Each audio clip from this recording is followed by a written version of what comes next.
اگر دن میں 100 لوگ مسئلہ پوچھتے ہیں نا شریعت کا، تو ان میں 95 لوگ وہ ہوتے ہیں جو طلاق کا مسئلہ پوچھتے ہیں۔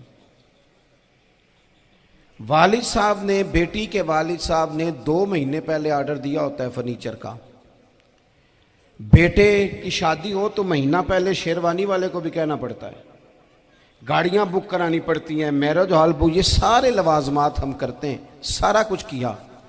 گاڑی سے گھر بسنا ہے، میرج ہال سے بسنا ہے، فرنیچر سے بسنا ہے، ہم نے سارا کچھ ان کو بتایا۔ لیکن کاش 2 گھنٹے بچی کسی معلمہ کے پاس جاتی، بچہ کسی استاد کے پاس جاتا، نکاح طلاق کے مسئلے بھی سیکھتے۔ اما بعد، اعوذ باللہ من الشیطان الرجیم، بسم اللہ الرحمن الرحیم، یا ایہا الذین آمنوا قوا انفسکم واہلیکم نارا، قال اللہ تبارک و تعالی فی القرآن المجید والفرقان الحمید، وَقُلْ رَبِّ زِدْنِي عِلْمًا۔ سب سے پہلی بات تو یہ ہے کہ یہ دستار فضیلت ہے طلباء کا۔ علم کا لغوی معنی جاننے کے ہوتے ہیں۔ علم حاصل کیا جاتا ہے کسی چیز کی معرفت کو حاصل کرنے کے لیے۔ جب ہم کوئی علم حاصل کرتے ہیں تو ہم یہ چاہتے ہیں کہ ہمیں اس چیز کے نفع اور نقصان کا پتہ چل جائے، اور جب ہم دینی علم حاصل کرتے ہیں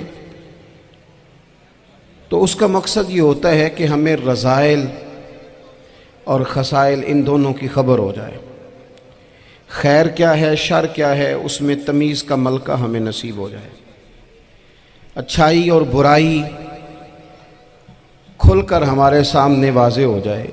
یہ مقصود ہوتا ہے علم سے۔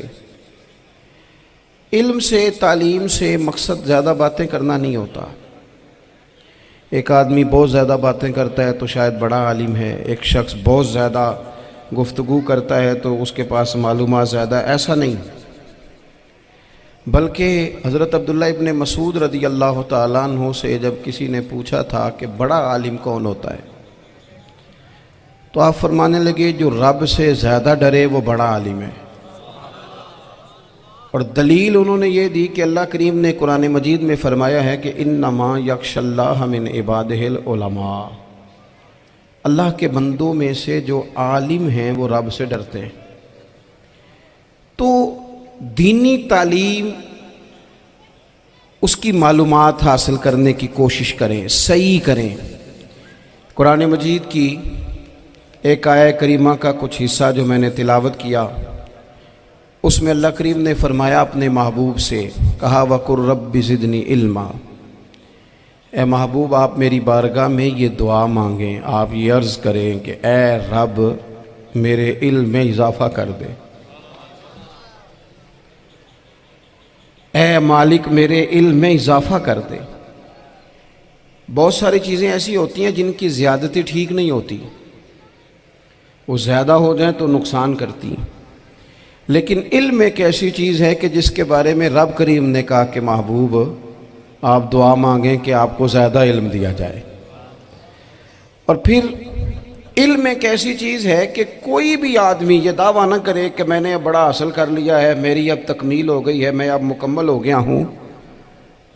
جن کو اللہ نے غیب کے خزانوں کی کنجیاں دی ہیں نا، ان سے بھی رب کریم نے کہا ہے کہ محبوب آپ دعا کریں کہ مالک میرے علم میں اضافہ کر دے۔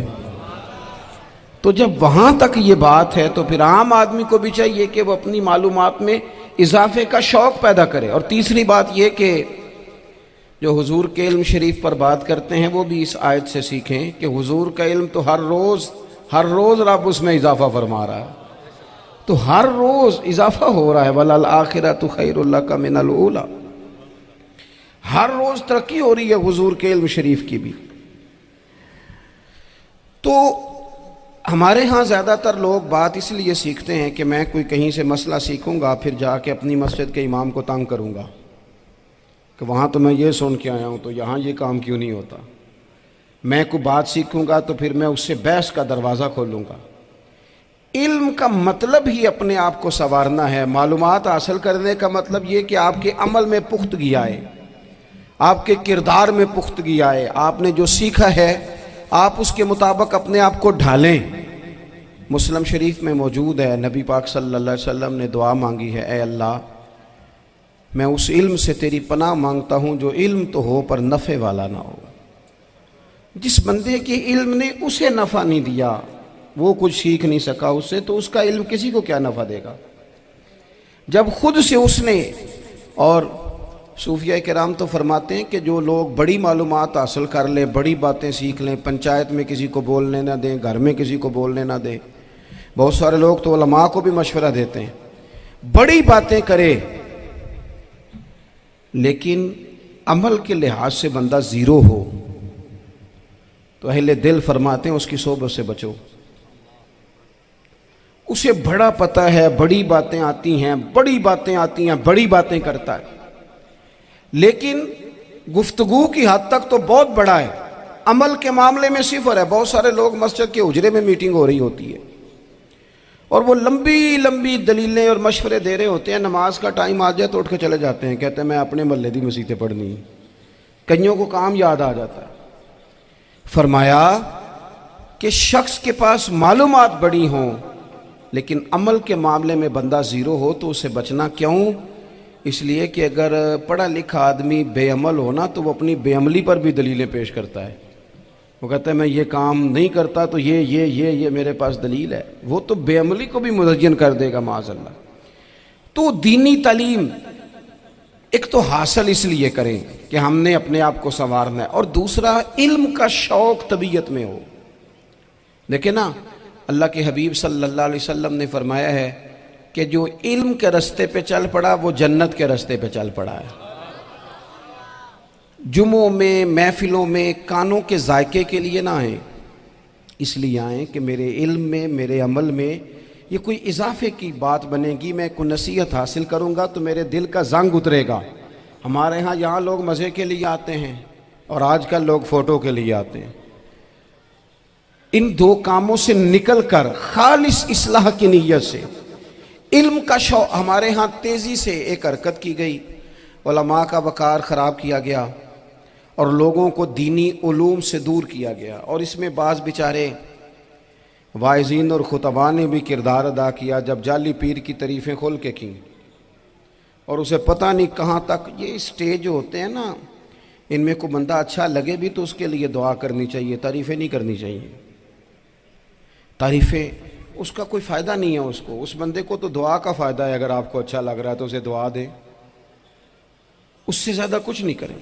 اور ہمارے ہاں جناب وہ نقیب محفل بیچارے کی شامت آ جاتی ہے اگر تعریفیں تھوڑی کرے تو، کہتے ہیں انہوں تو نام ہی نہیں لینا ہوں، وہ بھائی اس کے نام لینے سے آپ کا قد اونچا ہوتا ہے۔ تو علم اور عالم، ان دونوں چیزوں سے قوم کو دور کیا گیا۔ دینی تعلیمات کا فقدان ہے، جو میٹرک تک لوگ 60-70 کتابیں پڑھ جاتے ہیں انہیں بھی قرآن پاک ٹھیک سے نہیں پڑھنا آتا، دور کیا گیا۔ آپ مجھے بتائیے، چلیں ایک مسجد ہی آپ دیکھ لیں، اس مسجد کے اندر اگر ایک طرف ایک عالم دین مشکات شریف کھول کے بیٹھے ہوں، حدیث پاک کا درس ہو رہا ہے، یا بہار شریعت کھول کے بیٹھے ہیں، فقہی مسائل بیان کیے، اور اسی مسجد میں ایک بابا جی جبہ پہن کے تگڑا سا بڑی سی پگڑی باندھ کے اور 500 دانے والی تسبیح لے کے بیٹھے ہیں، اب ایک بندہ اندر آتا ہے تو وہ کدھر جائے گا؟ عالم کی طرف کہ بابا جی کی طرف؟ وہ کیوں جا رہا ہے بھلا بابا جی کی طرف؟ وہ اس لیے کہ ہم نے اسے یہ بتایا ہی نہیں کہ جس طرح سبحان اللہ سبحان اللہ سبحان اللہ پڑھنا عبادت ہے نا، اسی طرح دارابا پڑھنا بھی عبادت ہے۔ اسے ہم نے بتایا نہیں کہ جب تک علم کے رستے میں رہنا بھی عبادت ہے، جب تک اسے یہ سمجھ نہیں نہ آئے گی کہ جس طرح وظائف کی کتاب پڑھنا عبادت ہے اسی طرح مشکات شریف پڑھنا بھی عبادت ہے، حدیث بخاری کا درس لینا بھی عبادت ہے، مسلم شریف کی احادیث پر اپنے اساتذہ سے بیٹھ کر دروس پانا بھی عبادت۔ جب تک یہ پورا مزاج دیکھیں نا، نبی پاک صلی اللہ علیہ وسلم نے فرمایا رات کی ایک گھڑی بھر دین سیکھ لینا ساری رات نفل پڑھنے سے بہتر ہے۔ اب ہمیں سمجھنا چاہیے کہ کتاب پڑھ کے بھی بندہ رب رسول تک پہنچ سکتا ہے۔ کتاب و سنت رستہ آسان کرتے ہیں، لیکن ہمارے ہاں کیا مزاج دیا گیا ہے؟ بابا جی کے پاس چلو، ضرور جائیں بابا جی اگر نیک ہیں تو منع کوئی نہیں کر رہا، لیکن جو سوچ ہمیں حضور نے دی ہے ہم نے اسی کی سوچ کے مطابق اپنے معاملات کو ترتیب دینا ہے نا۔ اب ایک بات میں نے آپ سے پوچھی اور آپ نے کہا قوم ساری بابا جی کی طرف جائے گی۔ حدیث پاک کس طرح ہے؟ اللہ کے محبوب مسجد شریف میں تشریف لائے، دونوں جانب لوگوں کے حلقے بنے ہوئے ہیں، لوگ بیٹھے ہوئے ہیں، ایک حلقے میں لوگ اللہ کی یاد کر رہے ہیں، ذکر ہو رہا ہے، ایک حلقے میں بیٹھ کے ایک عالم کتاب و سنت کا درس دے رہے ہیں، ایک صحابی اور باقی سن رہے ہیں۔ خاص توجہ کریں نوجوان میری بات پر، رسول کریم صلی اللہ علیہ وسلم دونوں کے بیچ کھڑے ہو گئے اور کریم نے فرمایا دونوں محفلیں خیر کی ہیں، دونوں ہی حلقے خیر کے ہیں۔ اور پھر حضور فرمانے لگے مجھے چونکہ رب نے استاد بنا کے بھیجا ہے، میں چونکہ معلم بن کے آیا ہوں، یتلو علیکم آیاتنا ویزکیکم، میں چونکہ کتاب و سنت کی تعلیم کے لیے آیا ہوں۔ یہ لفظ کہتے کہتے حضور اس جماعت میں بیٹھ گئے جو دین پڑھ اور پڑھا رہی تھی۔ حضور وہاں بیٹھے جہاں بات دین کی ہو رہی، جہاں لوگوں کو اللہ رسول کی بات بتائی جا رہی۔ تو جمعے میں وقت پہ آئیں، اپنی دینی معلومات مضبوط کریں اور اپنے لیے مضبوط کریں۔ میں آپ کو بڑے درد سے یہ بات عرض کرتا ہوں، اگر دن میں 100 لوگ مسئلہ پوچھتے ہیں نا شریعت کا، تو ان میں 95 لوگ وہ ہوتے ہیں جو طلاق کا مسئلہ پوچھتے ہیں۔ والد صاحب نے، بیٹی کے والد صاحب نے 2 مہینے پہلے آرڈر دیا ہوتا ہے فرنیچر کا، بیٹے کی شادی ہو تو مہینہ پہلے شیروانی والے کو بھی کہنا پڑتا ہے، گاڑیاں بک کرانی پڑتی ہیں، میرج ہال بک، یہ سارے لوازمات ہم کرتے ہیں، سارا کچھ کیا۔ گاڑی سے گھر بسنا ہے، میرج ہال سے بسنا ہے، فرنیچر سے بسنا ہے، ہم نے سارا کچھ ان کو بتایا، لیکن کاش 2 گھنٹے بچی کسی معلمہ کے پاس جاتی، بچہ کسی استاد کے پاس جاتا، نکاح طلاق کے مسئلے بھی سیکھتے۔ میں دعوے سے کہتا ہوں اگر ہمیں پتہ چل جائے کہ 3 طلاقیں اکٹھی نہیں دینی چاہیے، کیونکہ دے دیں تو ہو جاتی ہیں، اگر ہمیں سمجھ آ جائے کہ نہیں دینی چاہیے، یہ مسئلہ بیان ہو، اور یہ والے مسئلے ہم محفلوں میں بھی نہیں بیان کر سکتے، اس لیے کہ لوگ کہیں گے مسئلہ تو وہ بیان کریں جس پہ نعرے لگیں گے، آپ قوم کو یہ کیا بتا رہے ہیں، یہ تو چھوٹا عالم بتاتا ہے معاذ اللہ اس طرح کی باتیں، تو بڑی بڑی کوئی نقطے کی بات بتائیں۔ وہ اس طرح ہمارے ہاں وہ 1 گھنٹہ پہلے نہیں کہتے تگڑے ہو جو میں جملہ دینے لگا، وہ پتہ نہیں جملہ آ رہا ہے کہ ایٹم بم آ رہا ہے، تیار ہو جاؤ، جو میرا جملہ ضائع نہ کرنا، ادھر بھاگ کے چلا گیا ادھر بھاگ کے آ جاؤ، اللہ جانے وہ جس طرح کبھی لگتا ہے نا پٹاری سے، اللہ جانے کیا نکلے گا، میں جملہ دینے لگا ہوں۔ تو میں کہتا ہوں تو آرام سے بیٹھ کے بھی جملہ دے دے، تیرے جملے سے کیا نکلے گا، اور تو جملہ نہ دے ہمیں کوئی آیت دے، تو جملہ چھوڑ ہمیں کوئی حدیث پاک سنا۔ یعنی ہر نقیب، ہر خطیب، ہر نعت خواہ اٹھ کے کہتا ہے سارا قرآن ہی حضور کی تعریف ہے۔ اور بھئی اگر سارا قرآن حضور کی تعریف ہے تو چند آیتیں پڑھ دے پھر تو بھی، تو نے پڑھی تو ایک بھی نہیں اور تو کہتا جا رہا ہے سارا قرآن ہی حضور کی تعریف ہے۔ یہ والی تعریف بھی تو سنانا قوم کو، جو یہ بچے ان کے استاد انہیں سکھا رہے ہیں اور یہ سیکھ رہے ہیں، اس طرف بھی تو سفر کریں۔ تو میرے عزیز اگر لوگوں کو مسائل کا پتہ چلے تو سینکڑوں گھر بچ جائیں تباہ ہونے سے، بڑے بڑے گھر بچ جائیں، لیکن مسائل نہیں آتے۔ میرے پاس مسئلہ پوچھنے کے لیے کچھ لوگ آ گئے تو 4-5 سال کا بچہ بھی تھا جس کے والد نے غصے میں اپنی بیوی کو 3 طلاقیں دی تھی، تو چھوٹا سا بچہ، کپڑے بھی پھٹے پرانے، اور حالت بتا رہی تھی کہ غریبی ہے۔ تو جب میں نے مسئلہ بتایا کہ 3 طلاقیں ہو گئی ہیں تو واپس جانے لگے، تو بچہ مجھ سے کہتا ہے دیہاتی آدمی تو کہنے لگا مولوی صاحب میری اماں تے نانی کہنی اسن پوچھ کے آئی آپ کہ ہن اسی لہدا لہدا ہی رہنا ہے۔ تو اس بچے کی نونہال کی وہ کیفیت دیکھی تو میں رو پڑا۔ میں نے کہا یار یہ بچہ بیچارہ ماں باپ کے ہوتے ہوئے یہ یتیموں جیسی زندگی گزارے گا کیونکہ باپ نے طلاق دے دی۔ کس طرح مسائل نہیں بتائے لوگوں کو، تعلیم سے آگاہی نہیں کیا، اور اس میں بہت بڑا ظلم ہے ان لوگوں کا بھی جو جنازے پہ کھڑے ہو کے تو کہہ دیتے ہیں میری طرح کے لوگ، اچھے علماء کی بات نہیں کرتا، وہ کہہ دیتے ہیں دیکھو جن لوگوں کو جنازہ نہیں آتا، بھئی آپ نے کس دن عشاء کے بعد کلاس لگائی تھی جنازہ سکھانے کی؟ یہ تو آپ نے کہہ دیا لوگوں کو قرآن جی ٹھیک نہیں آتا، تو یہاں تو بیچاری بیبیاں جن کو صحیح پڑھنا نہیں آتا وہ مشن بنا لیتی ہیں کہ میں نے اتنے 100 کو قرآن پاک پڑھانا ہے، بیوہ ہو گئی ہوں، طلاق یافتہ ہو گئی ہوں، ساری زندگی قرآن پڑھاؤں گی۔ ہم کیوں یہ مشن نہیں بناتے؟ کیوں اس طرف سفر نہیں کرتے؟ ایک تو دینی معلومات میں، دینی علوم میں اپنے آپ کو لگائیں اور ذوق پیدا کریں کہ جو چیزیں مجھے نہیں آتی میں نے وہ سیکھنی ہے، جو معاملات مجھے نہیں آتے میں نے ان کی طرف سفر کرنا ہے۔ ایک تو اپنا یہ مزاج بنائیں، اور جب آپ دینی علوم سیکھتے ہیں تو پتہ ہے کون سا منظر قائم ہوتا ہے؟ منظر وہ بنتا ہے کہ حضرت ابو ہریرہ بھی دین سیکھا کرتے تھے، حضرت عبداللہ ابن عمر بھی اصحاب صفہ میں رہا کرتے تھے، حضرت انس بن مالک بھی رہا کرتے تھے، اور ایسا منظر بنتا ہے کہ حضرت سیدہ خدیجہ الکبریٰ رضی اللہ تعالیٰ عنہ فرماتی ہیں سیدہ فاطمہ حضور کی گود میں بیٹھی ہوتی تھی اور نبی پاک سے باتیں پوچھتی تھی اور حضور انہیں بتا رہے ہوتے تھے۔ سیدہ عائشہ حضور سے دین کی باتیں پوچھتی۔ چوتھا حصہ ہماری فقہ کے اصول حضرت فاطمہ کی، حضرت عائشہ صدیقہ کی مرویات پر مبنی ہیں۔ اگر ہماری بچیاں چھوڑ دیں ڈائجسٹ پڑھنا، چھوڑ دیں ادھر ادھر کی مووی دیکھنا، اور وہ کتاب و سنت پر آ جائیں تو بہت سارے مسائل ایسے ہیں جو الجھنے سے پہلے ہی سلجھے ہوئے ہوں۔ دینی تعلیم کا مزاج اور ذوق۔ اور دوسری آیت کریمہ میں نے تلاوت کی، اللہ کریم نے قرآن مجید میں فرمایا یا ایھا الذین آمنوا قوا انفسکم واہلیکم نارا، اے ایمان والو خود بھی دوزخ کی آگ سے بچو اور اپنے گھر والوں کو بھی بچاؤ۔ او والد، وہ ماں جو بچوں کو بھوک سے بچانے کے لیے محنت کرتی ہے، ان کو مایوسی سے بہت سارے ماں باپ ایسے ہوتے ہیں جن کے پاس کپڑے لینے کے پیسے نہیں ہوتے عید پہ۔ کیوں؟ اذان شروع ہوگی جی۔ بڑا مجمع ہے، اتنے سارے لوگ تشریف لائے ہیں۔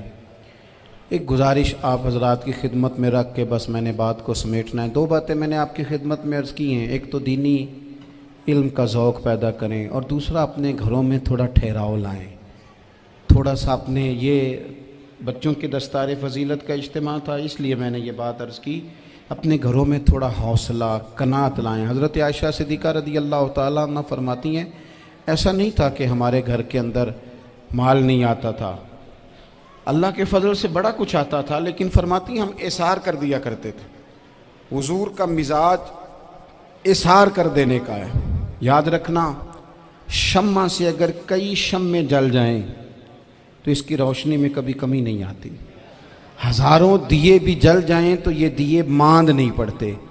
مہنگائی بڑی زور کی ہو گئی، غریب آدمی کی آزمائش بڑھ گئی، ہمیشہ مہنگائی سے غریب لوگ متاثر ہوتے ہیں۔ امیروں کی تو چیزیں مہنگی ہو جاتی ہیں، وہ تو سنگل انہوں نے جمع کی ہوتی ہیں، مہنگی ہوتی ہیں تو ڈبل میں بیچتے ہیں، غریب پستا ہے۔ لیکن دکھ کی بات یہ ہے کہ ہم ایک دوسرے کا ساتھ نہیں دیتے، مقروض ذہنی اذیت کا شکار ہے۔ 3 دن ہے نا عید کے، تو ایک جوڑے سے بھی گزارے جا سکتے ہیں، ایک سے بھی۔ اکثر لوگ تو ویسے ہی عید کی نماز پڑھ کے سو جاتے ہیں، اور جو بیدار بھی ہیں وہ بھی کپڑے بدل کر کے جانور کے ذبح میں مشغول ہیں۔ ہم نے اس عید پہ کوشش کرنی ہے کہ ہماری گلی میں، ہمارے محلے میں، ہمارے دائیں بائیں تھوڑا سفر کریں، بچوں کو دیکھیں، سرکاری سکول سے نکلتے بچوں کو دیکھیں، مساجد مدارس سے نکلتے بچوں کو دیکھیں۔ ہم نہ ایک ایک دو دو کا ساتھ دیں۔ یہ جتنی سیاسی جماعتیں کام کر رہی ہیں، جن کی حکومت تھی، جن کی ہے، پتہ نہیں کل کس کی آئے گی، میں تو ذاتی طور پر ان سے پورا مایوس ہوں۔ مجھے تو نہیں لگتا کہ جتنے لوگ آج تک حکومت کر چکے ہیں، بار بار آتے ہیں یا پچھلی حکومت گئی ہے، ان کے پاس کوئی پلان ہی نہیں ہے۔ یہ تو بیچارے ایک دوسرے کی ٹانگیں کھینچنے کے علاوہ نہ کچھ کر سکے ہیں، نہ امید ہے کچھ کریں گے۔ لیکن غریب کی تکلیف بڑھ گئی ہے۔ میرے پاس 20 لوگ آتے ہیں، آتے تو وہ دعا کا کہنے ہیں، آتے تو صرف یہ بتانے ہیں کہ اس مشکل میں ہوں دعا کرنا، لیکن دوستوں لوگوں کی باتیں سن کے بڑی تکلیف ہوتی ہے۔ ہم کیا کسی کی مدد کر سکتے ہیں؟ ہمارے لیے تو مدارس چلانے مشکل ہیں، لیکن لوگ اذیت کا شکار ہیں، ذہنی کرب کے نیچے لوگ آ گئے، اتنی بڑی اذیتیں کھڑی کر دی گئی ہیں۔ تھوڑا تھوڑا دیکھو، 2 کا کھانا 3 بھی تو کھا ہی سکتے ہیں نا، 3 کا کھانا 4 بھی تو کھا ہی سکتے ہیں نا۔ میرے محبوب نے ہمیں یہ نہیں کہا تھا زیادہ گوشت پکانا، بلکہ رسول پاک نے تو رنگ ہی بڑا سادہ دیا ہے کریم نے فرمایا عائشہ شوربہ ذرا زیادہ کر لو، پڑوسیوں کو بھی سالن دے دیں گے، تھوڑا شوربہ زیادہ کر لو، اسی کو بڑھا لو، تھوڑا شوربہ بڑھا لیں، تھوڑا تھوڑا ایک دوسرے کی مدد کریں، دست شفقت رکھیں۔ گلیوں میں سنسان لوگ، اب تو لوگ ایک دوسرے سے دکھ بھی نہیں کہتے، وہ کہتے ہیں دینا کسی نے ہے کچھ نہیں، اور تماشا الگ سے بن جائے گا۔ دوستو ہم نے خود ایک دوسرے کا ہاتھ بٹانا ہے۔ جو لوگ صاحب ثروت ہیں، دیکھو ایک ہی باپ کی اولاد ہوتی ہے، ایک کو اللہ بڑا نواز دیتا ہے، دو تین کمزور رہ جاتے ہیں، اس کو چاہیے وہ دوسروں پہ دست شفقت رکھے۔